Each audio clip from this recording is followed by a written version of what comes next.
Bonjour les amis, aujourd'hui dans le cadre de la formation CATIA V5 éléments filaires, donc ici les fonctions linéaires, on va voir ensemble la fonction axe et polydroite. On va commencer par axe.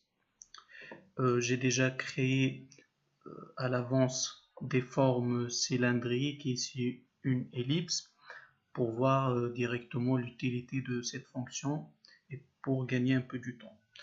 Donc on va commencer par sélectionner le premier élément, par exemple le cercle. Et là, on voit bien qu'un axe qui vient de se créer automatiquement ici. Normal au cercle. Ok. On va refaire la même chose avec l'arc et ça fonctionne très bien. Voilà. Ok. Toujours de la même façon, on va appliquer ça sur l'ellipse. Donc, type d'axe normal à l'ellipse. Par contre, ici, juste pour l'ellipse, il y en a différents axes. Par exemple, axe principal suivant Y. Il y a aussi axe secondaire suivant Z. Et puis, l'axe normal à l'ellipse. Je peux mettre par exemple axe principal. Ok. Donc ça, c'était pour la fonction axe. Maintenant, on va passer à polydroite. Je vais cacher axe et changer l'objet de travail, ici polydroite. Ici, comme vous voyez, j'ai déjà créé à l'avance 4 points, histoire de gagner un peu du temps. Et là, on va voir l'utilité de cette fonction polydroite, qui permet de créer des droites en sélectionnant des points. C'est ce qu'on va voir ensemble.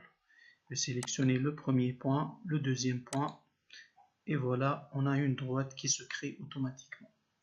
Si j'enchaîne avec le troisième point, une deuxième droite se crée, ainsi de suite. Voilà, on a une forme constituée de 3 droites. Il y a aussi d'autres options, par exemple fermer polydroite. Là, il crée une autre droite pour fermer la forme, pour qu'on aura un contour fermé. Ok, je vais garder ça, fermer la polydroite.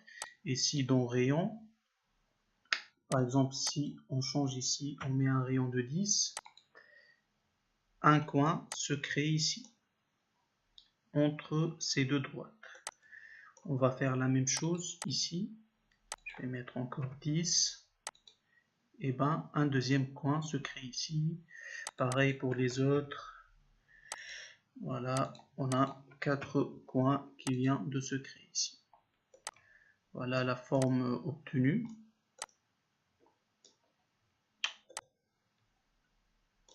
Ok.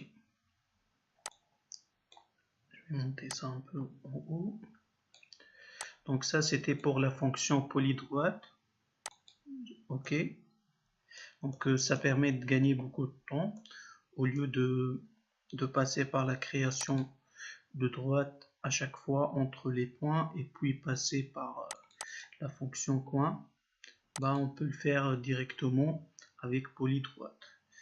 C'est à peu près le mélange de la fonction droite avec la fonction coin. Ok.